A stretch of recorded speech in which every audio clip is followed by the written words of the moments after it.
Hi guys, my name is Paulo. We'll be talking to you more about software development lifecycle, which is more of the important and interesting topics you can ever talk about in terms of if you are doing your research problem on everything and so forth, as also in terms of managing the software development in large. So now let's look at what the software development life cycle is. Basically, it is a process or a sequence that software engineers use to develop a software product. So you basically will or have already gone through this process if you've ever worked or if you've ever intended to develop a software for a client. So now this is basically a series of steps that you follow if you are in a case where you have to develop or create an application for a client. So now we'll just assume that most of you have at least worked on the process of having to develop an application or a software either for your school projects or for your personal use, but at least once you have attempted to do that. So now in order to achieve that, especially let's say you have a client, you'll have to go through some sequence or some steps in order for you to be able to successfully develop that software. It might look just like writing code, but there is actually more to it than that. So now let's look at the activities maybe that you need or that you might practice when you are developing a software. The most important of them is the communication. Now, I will shortly talk about it, but it is where you initiate the relationship between yourself as a service provider and the end user, of which is your client that you will be delivering the service to. Then we go to requirements gathering, feasibility study, system analysis, software design, and then the coding comes in, then there is testing, integration, implementation, as well as post-maintenance, and also disposition, of which is a result of the poor post-maintenance. Okay, so now let's look at what communication is. So like I've said before, communication is the first and important step where the client comes to you and then say that, look, man, I need a software that does 1, 2, 3, and 4. So that communication or that interaction between you and the end user is referred to as communication in the whole process of software development lifecycle. And then we have requirements gathering, of which is very important at this point. If you are running a big organization, this is where business analysis comes in. So in this stage, it is where they now try to understand on what the client really wants. Because now, at the end of the day, the language that I talk as a software engineer might be very different from what the end user understands and from what I can understand from the end user. So this is the important of all, of which it involves studying the existence or the obsolete of the system, also gathering the information through interviews where you can interview or have a one-on-one session with the client to understand what they really want and then portray that or tell them what do you understand from what they have been saying. And then also you can use existing databases to collect information related to the system that you need to develop. And also you can use a form of questioning to understand actually what the user requires of you. Okay, now we have the feasibility studies, of which is more interesting. Just before I tell you what it is, I've had a scenario where I was working with the client, my personal projects, and then now this client comes to me, they say, no, Sam, I want you to develop for me an all-in-one software. An all-in-one, yes, an all-in-one. So now what they basically wanted was for me to develop an application where you can access the application. And then now inside that application, you can have an application like YouTube. You can have an application like Amazon for shopping and selling. You can have a food delivery app. You can have an Uber inside. So now I looked at it at the time was running a really small organization that was not financially stable to actually finance the development of that system. So feasibility study, it is where you've gathered the resource, and then now you look into the requirements, if are they even possible to meet in terms of the development time that is required, the maintenance that is required, compared to maybe the number of or the team that you have, and also most importantly, are you financially capable of financing that software product? Okay, this is very important before you disappoint your client. Sometimes if you skip this, you'll agree to take a project.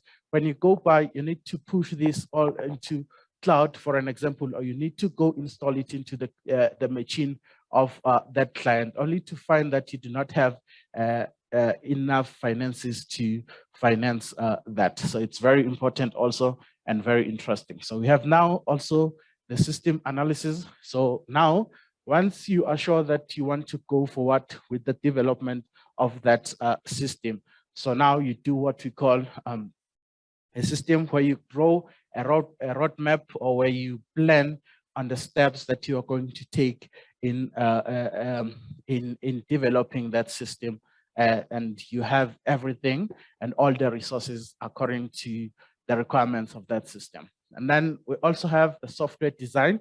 So this is where the development, or this is where the pathway starts. So where you just bring down the knowledge of requirements that you have, you assign team members. For an example, if let's say you have a group of 10, 2 people will be working on the design of the database, 2 people will be working on the front end, these people will be working on the back end. So now this is also very important. So you can use charts, diagram to do this.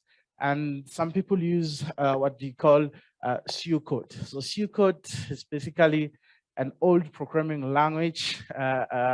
You might not be familiar with, but it is used to non-technical people. So you just write what you code in your language. For an example, if I want to declare an integer, I'm going to say initiate int, and that int is equals to, I don't even use the sign equals to, I say is equals to as I'm saying it. So that is called PC code, so that all the people in your team can understand what, or the path that you want to take in development of that system. I've worked with cloud engineers only to find maybe they are good in managing the systems on the cloud, but they have no idea on how the codes write. So the PC code, it's where that's where the PC code come in. Then the coding and the funny part comes in to the engineers. You write down the codes on your preferable language. So this is where you write and complete the application. So when it comes to coding, as much as software development lifecycle is a wide topic, there is what we call models and processes that we're going to talk about about shortly. But in coding, now you go according to the model or the process and the software development lifecycle that you have chosen. Okay, so now we go to testing, which is the important part, of the software development lifecycle, because now you can't give a client an application that has error. You have to time test the application and make sure it works. So now they say that this stage takes almost 50% of the development lifecycle. So now we have integration. So this is the part where you deploy the application to the cloud, or you physically have to go to the client and install it manually if it's a desktop application, or install it into their mobile phones if it's a mobile application. So now we have what we call operation and maintenance. So now this is also referred to as post-maintenance. So as much as you've tested the application, you've installed it, it's now in use. It's different because now when it's being tested on the ground of the service provider, maybe we have 10 testers that are responsible for testing that application, of which is different than when it goes to the real world. It will be used by the thousands of people. So now that maintenance, it's where it comes in. You give the users a platform where they can give feedback and maybe submit a report for if they found an error, and then you go back and then fix those errors and then update the system of which with the errors that you fixed. So now we have disposition. So this is actually a result of lack of post maintenance. If your system is not maintained very effectively, very soon it's gonna get to the disposition stage. So this is because the technologies change from time to time and the system needs to be compatible. For an example, for mobile applications, they now have Android 11 as their development API. So going back, they started from 4.0, of which now you can see the application that was developed for 4.0 is not compatible to whatever Android device you are using at this stage. So that's why the maintenance is important. And also this is where maybe the client says, now I've reached my target, I now want to close it. So that's the disposition part of this. So now let's look at the processes or the models that you can choose to go with under the software development lifecycle. So I have this one, which used to be my favorite. It's very effective and simple to use when you are working with the group. I remember, I think back in 2018, doing my will document with my peers, we used the waterfall model because it is more effective and simple to use, but it is also reaching its end of life because of the things that it cannot do. So now this is how it looks like. You gather requirements, you do system analysis, you write the code, you do the testing, and you implement the application, and also you now maintain it until the end or the disposition is met. So now the reason this model is reaching its end of life, it is because, for an example, once you've done the requirements, you're now doing the system analysis. You cannot go back to redo the requirements or undo them.